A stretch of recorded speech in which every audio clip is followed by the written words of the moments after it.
Hi, my name is Robert. Please read the comments in the About section of this video. It has valuable information and updates. My YouTube channel has a disclaimer video that I encourage you to watch. And please like, share, and subscribe.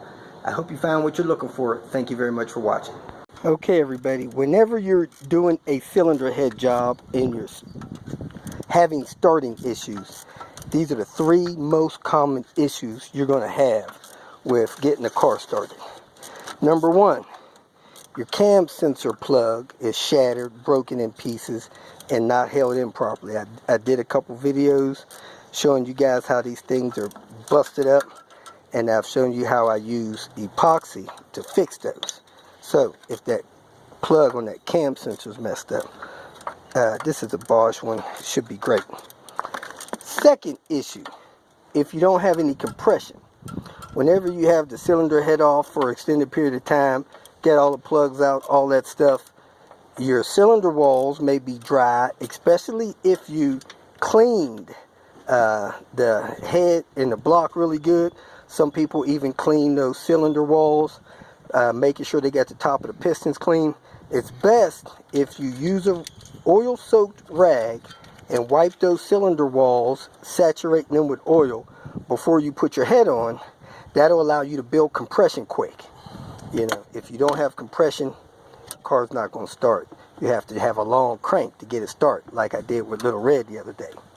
Last but not least, I'm not sure what you call this, but I call it the cam sensor disc. It goes in the back of the cylinder head and it attaches to the back of the cam. Now, this car is in time. If you put the screw in it and you set it in place, and you look at it closely, those holes are offset. Really, those holes are offset because this cut in the back of this cam is offset. It's offset to the down position. So if you put this so that those holes are offset to the down position, this will go in here like this. It falls right in place, nice and easy. You put that screw in there, snug it down, you're good to go. A lot of people will take this and it'll be turned this way, and they'll get one of those tabs to fall in place and feel like it's locked in. Now that's hard to do, but they do it somehow. It feel like it's locked in, then they tighten this screw down. They're crushing one of the tabs, the other tab is fine, and then they wonder why the car won't start. I ask them time and time again, is that cam sensor disc installed properly? Sure it is, Robert. It's installed properly.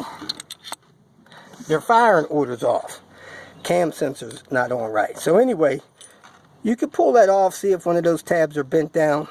But the real deal is, if the head is in time, put that tab, those tabs on the lower side, slide that in, tighten that screw down, you'll be good to go. Car should fire right up. So be aware of those three things. And a lot of times people put this on wrong when they replace the seal behind it. But hey, whatever orientation it's in, when you take it off to replace that seal, put it back that orientation. Car should fire right up. If you feel that this information was useful, please like it and share it with your social media friends.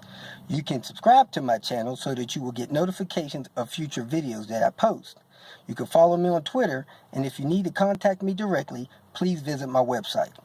And if you have any questions, leave them below, and someone or myself will reply to them. Again, thank you very much for watching.